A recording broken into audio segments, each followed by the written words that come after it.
उनकी बनी हुई है जो छठे पांचवें मंजिल पर बैठे हुए हैं, जिनका आधार ही नफरत का, डर का, भय का, भटकाव जिसका। अब आप चुनाव को कभी कहते हैं पिछड़ी जाति को चोर कह दिया, कभी कहते हैं हम 5 जात के कैंडिडेट हैं, कोई कहता है 4 जात के कैंडिडेट हैं, और यहाँ जातियाँ ही हैं। यहाँ सब इक्वल हो चुके हैं, सारे यहाँ पर यूथ हैं, सारे वो छात्र हैं। कोई जाति सीमांचल और कोसी में, आपको खासतौर पर कोसी में आज मधेपुरा जहाँ सुपौल चुनाव मतदान हो रहा है, वहाँ जाति कंप्लीट रूप से आप देखिएगा डिमोलिश हो चुका है। जो लोग यहाँ पर अखाड़ा बनाते हैं मधेपुरा सहरसा सीमांचल को, हिंदू मुसलमान का, बैकवर्ड फॉरवर्ड का, बैकवर्ड में भी बैकवर्ड का इस्तेमाल करते हैं। 5-5, 6-6 हेलीकॉप्टर लेकर के जो यहाँ बैठे थे, बेचैनी उसकी थी ना कि एक साधारण आदमी जो सेवक है, मजदूर की तरह काम करता है, जो कोसी का बेटा है, जो कोसी सीमांचल में सेवा करती है। सबसे अहम पप्पू जी ये भी है कि बिहार के मुख्यमंत्री राजकाज छोड़ करके और 12 दिनों तक आपके मधेपुरा में कैंप करते रहे। वही बात तो मैं कह रहा हूँ, इससे समझ में आ जानी चाहिए देश को कि नीतीश कुमार जी मधेपुरा कैंप कर रहे हैं, बैठे हुए हैं। एक लल बबुआ जो पैराशूट से, जो जिसकी पहचान बाप से माय से है, जिसकी क्यों अपनी वजूद और औकात नहीं है, उस लल बबुआ से पूछिए ना, वो 2 रात यहाँ क्या कर रहे थे। सुपौल और मधेपुरा, एक रात सुपौल पर, एक रात मधेपुरा कैसे हरा है।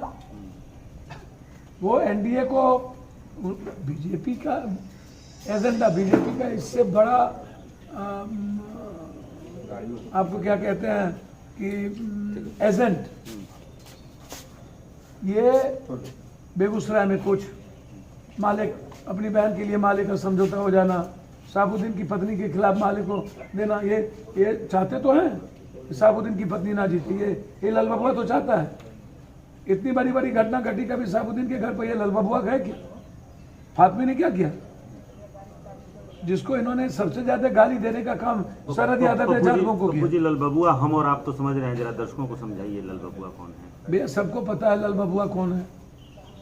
कौन यहाँ पर ये जो अखिलेश को मैं यदि छोड़ दूँ तो उसके बाद जितने पिता के बेटे हैं, जो लोग आते हैं राजनीति में एंट्री लेते हैं, नीतीश और लालू यादव का महागठबंधन इनके खानदान को लॉन्च करने के लिए तो था। और था क्या? न विचारधारा, न राजनीति आना, अहंकार में डूबा हुआ, बच्चे में ही कॉर्पोरेट घराने का पूरा हवस पैदा कर लेना अपने के भीतर, और पूरा का पूरा ऐशो आराम की जिंदगी वहाँ। आपको लग रहा है कि आज चुनाव जब हो रहा है, लोग वोट डाल रहे हैं, तो ये सारी बातें लोगों के जहन में होंगी? सर, युवाओं के भीतर सब कुछ है, सब कुछ। 16% जिस युवा की बात आप करते हैं ना, जब वो नरेंद्र मोदी जी में दिलचस्पी दिखाना बंद कर सकता है, ये लल बबुआ क्या है? जाति एक सच है, अभी हम इसको झुटला नहीं सकते, मैं झूठ में नहीं बोलता, लेकिन इतना भी सच नहीं बचा है कि यूथ अपनी जिंदगी, छात्र अपने निर्माण, अपने कैरियर और अपने भविष्य की चिंता ना करे। आम आदमी एक बेहतर रिश्ता चाहता है एक जनप्रतिनिधि के साथ। 48 घंटे हमारे साथ हो, मैं साइकिल से बगल में जाके मुलाकात कर सकूं, पैदल जा सकूं।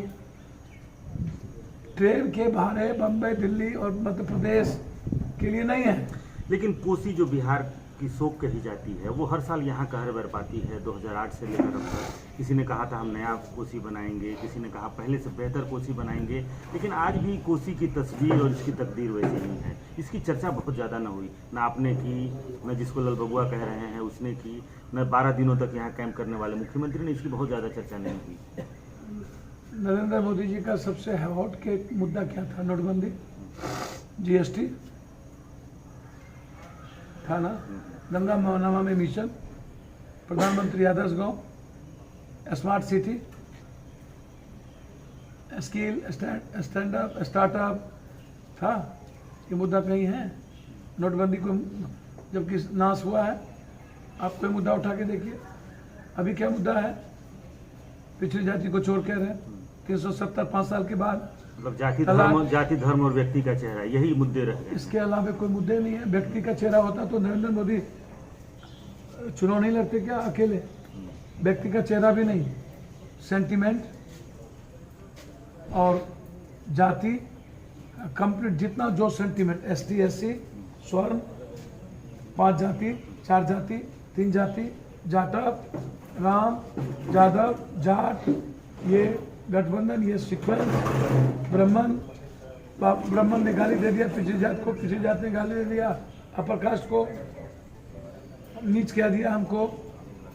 इस सीक्वेंस के अलावा नरेंद्र मोदी जैसे स्टॉलवर्ड पर्सनैलिटी, जो अपने आप को स्टॉलवर्ड कहते हैं और लोगों ने बनाया भी उनको। मैं आपको एक बात बताऊं, उनको 27 से 22 पर क्यों आना पड़ा और उनको गोरखपुर में एक सपा के सांसद को मिला करके रातों रात टिकट क्यों देना पड़ा? शिवसेना से पैर क्यों पकड़ना पड़ा? अपना दल को 2 टिकट देने के लिए मजबूर क्यों होना पड़ा? AIDMK को 5 सीट देने के लिए मजबूर क्यों होना, लेने के लिए क्यों मजबूर होना पड़ा? इसका मतलब साफ है कि नरेंद्र मोदी के का जो लोगों के भीतर दिलचस्पी थी, युवाओं के भीतर, ये सारी चीजें समाप्त हो चुकी। अच्छा, अब विश्वसनीयता का दौर। सेकंड लास्ट सवाल है मेरा, सेकंड लास्ट इसलिए कि आपके बारे में पूछूंगा, लेकिन उसके पहले आपके धर्म पत्नी के बारे में, क्योंकि आपको दोहरी चिंता रहती होगी, एक खुद की भी और एक धर्म पत्नी की भी, बगल की लोकसभा नहीं, पहले तो मैं आपको बता दूं, 15 साल नीतीश कुमार और 17 साल लालू यादव यहाँ पर दोनों मिल करके रहे। कोसी सीमांचल और विकास और इंफ्रास्ट्रक्चर और यूथ और मजदूर का पलायन कोसी सीमांचल में सबसे ज़्यादा। इन लोगों के लिए कोसी त्रासदी, बाढ़ मुद्दा, हेलीकॉप्टर में ये तब इस्तेमाल करने 5 हेलीकॉप्टर आती है 1 महीने से। सरल, जिसने सबसे ज़्यादा यहाँ यादवों को विलेन और गाली सुना है, सबसे ज़्यादा इस्तेमाल किया। 15 दिन के लिए नीतीश आते थे। नीतीश जी ने किस तरीके से अत्यंत पिछड़ा करके लड़ाने का काम किया, दलित महादलित को किया। आज दलितों में रिएक्शन है कि हमको महादलित क्यों कहा जा रहा है। अब वो आदमी, इन लोग से आपको पूछना चाहिए कि कोसी के निर्माण, कोसी के पलायन, कोसी के युवाओं की स्थिति, वहाँ के एजुकेशन, यहाँ के रोजगार, यहाँ के एनवायरनमेंट के बारे में आप क्यों चर्चा नहीं करते? क्यों मुद्दा नहीं बना? लेकिन क्या स्थिति है सुपौल में, क्या स्थिति है रंजीता रंजन जी की? सर, कोसी सीमांचल का जो स्थिति है ना, वो जनता तय करती है। उनको लगता है कि मेरे नज़दीक कौन है, हम किससे मिल सकते हैं, हम किससे बात कर सकते हैं, किससे काम करवा सकते हैं, किससे हम छोटी छोटी बातों को देख सकते हैं, किसके विश्वास पर खड़े उतर सकते हैं, हमारी विश्वसनीयता कहाँ होगी, हम किस सपने के साथ खड़े हो सकते हैं, उम्मीद कहाँ है हमारी, हम जाति धर्म मजहब से ऊपर उठ करके बेफिक्र निफिक्र कौन जा सकता है? आप बेफिक्र और निफिक्र हैं कि सुपौल और मधेपुरा में कोई चिंता की बात पप्पू यादव और उनके धर्मपत्नी के लिए नहीं? मुझे लगता है कि यदि सेवा, मदद, न्याय, संघर्ष, दिल्ली पटना का आसियाना, हर व्यक्ति हर घर से नेक टू नेक रिलेशन और अपना घर खुशी का बेटा बेटी, ये सवाल खड़ा होगा और एक आवाज़ गरीबों की देश और पार्लियामेंट्रियन के रूप में खड़ा होगा।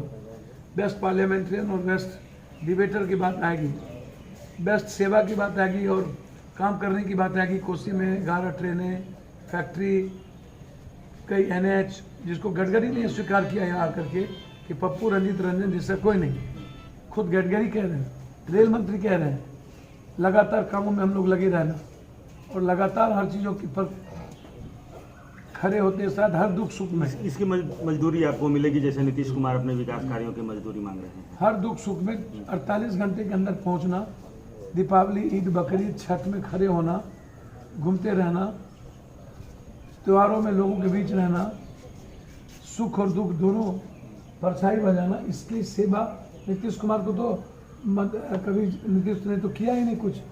अगले बार नीतीश जी को 2 सीट आए, क्या अगले बार ने विकास नहीं किया था क्या नीतीश कुमार?